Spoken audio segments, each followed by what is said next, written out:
All right. Well, hello and welcome to Blueprint Unlocked, our podcast about all things Maryland Blueprint and the work that we're doing in Frederick County Public Schools to bring this vision to life. I'm your host, Dr. Sarah Sergo, Chief of Staff and Blueprint Implementation Coordinator for the school system. Blueprint Unlocked is designed to unpack, understand, and yes, unlock the work of the blueprint and the things that we are doing across all 5 dimensions that are the focus of this work. Along with our milestone report, quarterly update newsletter, and resources, we wanted to bring you additional opportunities to hear about our work directly from the experts who are leading these efforts. Today, we're going to unlock Pillar 1, Early Childhood Education. I'd like to welcome to the podcast the co-chairs of our Pillar 1 subcommittee, Leslie Fry, Early Childhood Supervisor for FCPS, and Michelle Basie, Principal, Thurmont Primary School. I'd like to have each of you introduce yourselves and unlock your Pillar 1 story. Can you share what you do currently and why you are passionate about early childhood education? Why don't we start with you, Michelle? Hi, thank you for having me. I have been working in FCPS for 25 years. All of those years have been in early childhood. I have worked centrally in early childhood through the curriculum office and special education office, and now in school-based administrative leadership in a primary school. The early childhood focus is one of my passions. It's one of the things I think is most important because it lays the foundation and the groundwork for all the success and experiences that come after that. Our early intervention and our opportunity to provide services to students sets them up for success. So I'm very passionate about this work and happy to be a part of it. Well, we're glad that you're one of our co-leads, not only leading a primary school, but also helping to lead this work for the district. Leslie, let's have you introduce yourself. Can you unlock your Pillar 1 story? Thank you, Dr. Sergo. I am Leslie Fry, as you introduced, Supervisor of Early Childhood Education and Judy Centers here in Central Office at FCPS. And I have been in education for 23 years. I taught pre-kindergarten, kindergarten, and first grade. And the opportunity came up at one point in my career to move into a central office role in early childhood. I actually preceded Dr. Basie there in her role before me. I have always been very passionate about early childhood. I find my home, my heart's home is working with very young children. And throughout my years working predominantly in Title I schools, I saw the impacts of a really high quality early program on the trajectory, literally, of a child's life throughout school. I got to live and see kids start out in pre-K and kindergarten and graduate from high school, knowing that they found a lot of success in pre-K and figured out a lot of the how to do school, and that really set them up for success down the road. When we can give kids that little extra jump start to be really breaking down barriers so that they are similarly prepared for kindergarten and first grade as their peers, we know that it sets them up and that continues through school. So we are passionate about all things early childhood. We also work in birth to 5 community, or the birth to 5 community in our larger community. And that's been really powerful work that we do. Well, we're very fortunate, obviously, to have your expertise across all of the work that we're doing for all of our students, particularly in early childhood. So we're glad that you're here. We're going to start by really getting some background on this pillar. And as we've shared, Pillar 1 is focused on early childhood education. And this year, FCPS has achieved a number of milestones. 4 key bodies of work I wanted to highlight are the fact that we've worked to refine the centralized enrollment process. We've administered the kindergarten readiness assessment, which is a required assessment to almost 100% of our students. We have expanded our full day pre-K from 49 classrooms in the 22-23 school year to 71 classrooms, serving over 1,200 students this year. And we have added and opening an additional Judy Center at Tuscarora Elementary. So when you think about the work that you want to highlight and celebrate in this pillar, I'd love to hear what you're most proud of and what do you want our listeners to know about the work in this pillar that's going really well? And Leslie, we'll start with you first. Thank you.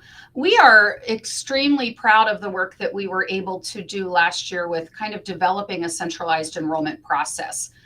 Prior to this past spring enrollment season, each school was responsible for enrolling students for pre-K. So as we continued to expand those pre-K programs, it was a lot more work on our front office staff.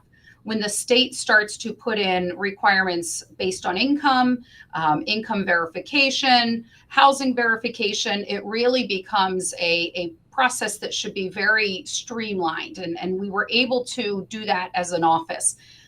We were able to place all of our tier 1 students, which is it was a big goal of ours, and we are proud of the work that we were able to do with that. We have almost 1,000 of our children are tier 1 qualifying students, which means they qualify by income. We also have been able to place all of our students with IEPs and a majority of children that are multilingual learners, regardless of their income. We have put into place a process for our support staff. So pre-K instructional assistants have to, by the year 27-28, earn at a minimum a Child Development Associate certificate. We worked with our local higher ed community at the community college, and they built a program. And then we have kind of worked out a self-paced pathway for our support staff to begin to earn that additional credential. We also, as you mentioned in the intro, we have opened a new Judy Center. We are already in talks and working on our next Judy Center, which will be our 7th one in FCPS. A big part of Blueprint is to see over 130 more Judy Centers across the state by 2030. So we know that that means for us that we need to continue that expansion. So we are very proud of every single one of our Judy Center early learning hubs, but the new ones that get started and immediately start having an impact on the birth to 5 community in a school catchment area. Well, that's wonderful the way you describe sort of, families walk in and they see the classroom, but so much has had to go in to that enrollment process, that sectioning process, and really making sure that we're serving the students for whom this is most designed to benefit. And those students who are getting that service for the first time, I know are appreciative. So we're going to talk a little bit more then as we move forward and thinking about early childhood as one aspect of the pre-K through 12 continuum. And so one of the things that we often discuss in Blueprint is the connectedness between each of the pillars. And so while Pillar 1 focuses on early childhood education, we know that there's a direct connection between early learning and student outcomes. So Michelle, I'd love to hear your thoughts based on your experiences. How do you think access to high quality pre-K programming improves college and career readiness outcomes? It makes such a difference, and we see it at the building level every day. We see not only the access to social, emotional, and behavioral learning and opportunities to really focus on those whole child development skills, but also that student achievement. This last year, we had over 80% of our incoming kindergartners from our full day pre-K scoring at the end of kindergarten expectations in letters and letter sounds. So those foundational academic skills that are happening in pre-K are moving them ahead when they get to kindergarten. And we know the curriculum starts to pick up the pace as those years follow. So there is definitely a direct connection between the experience they have in kindergarten, in pre-K, and them moving into kindergarten.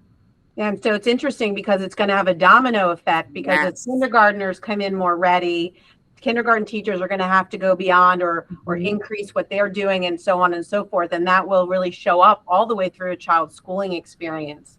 Yes. Leslie, is there anything that you would add to what Michelle has shared about the connection between early childhood and college and career readiness outcomes? I think she summarized that really well.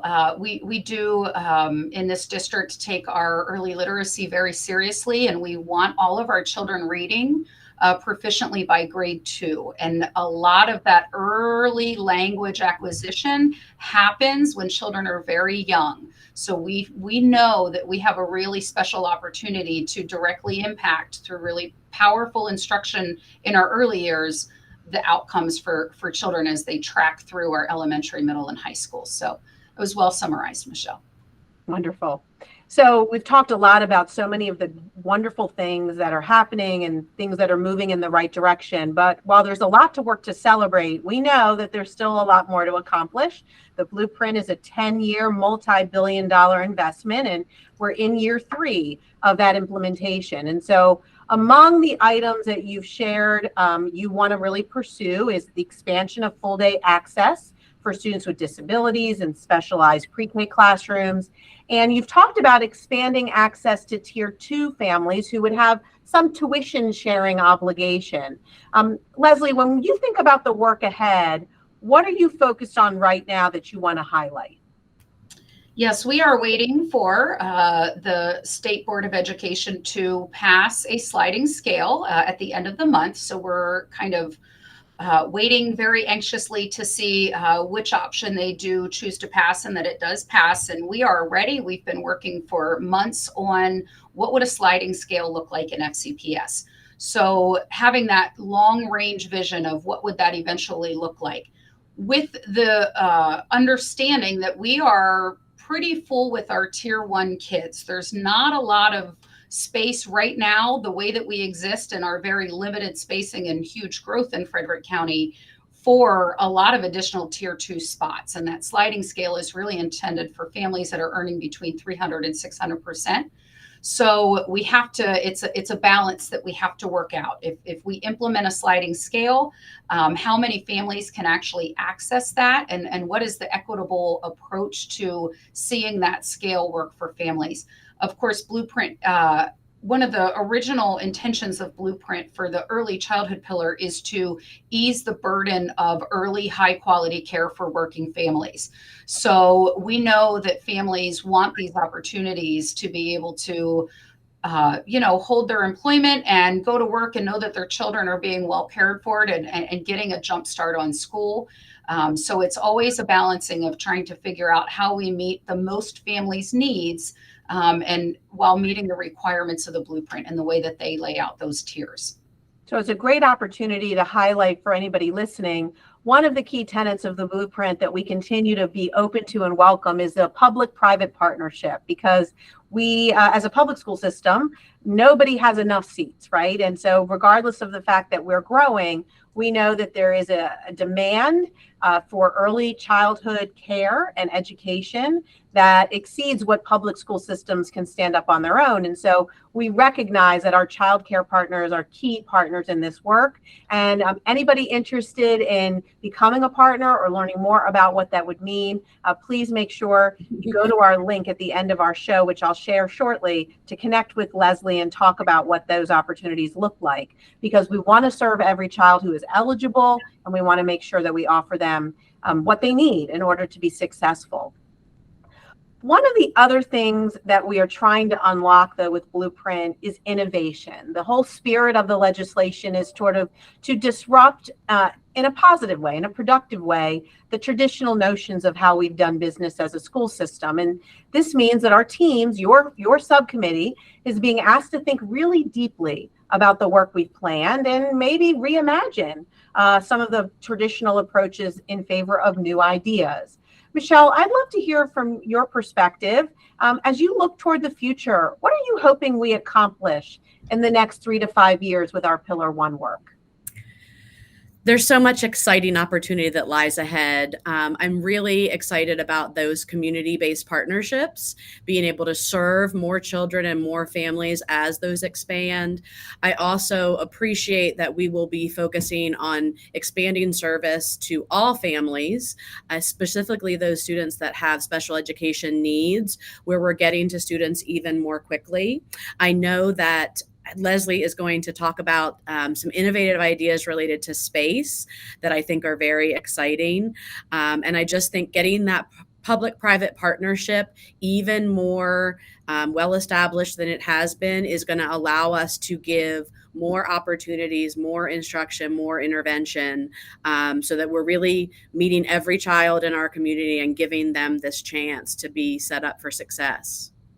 It's a wonderful picture into the future of us being able to do that. Leslie, what do you think as you look toward the future? What do you hope we'll accomplish in the next 3 to 5 years with our Pillar 1 work? I think Michelle said it well. The mixed delivery system that was really born of Blueprint. The real main focus of early childhood is to have families have choice and opportunities for their young children. So a family may be much better suited to have before and after care at a small child care setting where they know that child's going to get a 6.5 hour day of high quality education. We want families to have that option. Not all families want want public school for their children at 3 and 4 years old. So building those relationships with our private care community, it is imperative to seeing this work expand. I was at a center yesterday for 3 hours. We do a lot of work with their staff, helping build professional development sessions for our private community. They do have differences in their programs, trying to help get resources set up that we have very easy access to as a public school system, trying to help support those community-based centers. So I too really hope and dream and aspire to see a true mixed delivery system start to be realized. I think the state is working hard to figure out how to make it more attractive for our private care community to come into these state-funded pre-K seats. And as that happens, we'll continue to build our relationships and make that process as easy as possible for our private care community. So yes, I want to see our 3 and 4-year-olds from families that qualify and those that are willing to pay some part of a seat have opportunities in Frederick County for exactly what they want and what they think is best for their child. And I love that notion of a continuum of options, right? And that it's not one size fits all, and that there's opportunities for families to make the choice that's best for them, ultimately serving all of our children and all of our communities. Well, I want to thank our guests, Leslie Fry and Michelle Basie, for all of your insights today. Your knowledge and expertise is going to be the key to our Blueprint work. I know that the information you shared today is insightful and unlocked the topic for all of us as we learn more about Blueprint. That brings us to the end of our time today. Please go to our website, www.fcps.org/Blueprint, and select stakeholder resources to check out more information and unlock the Blueprint with us. Thank you.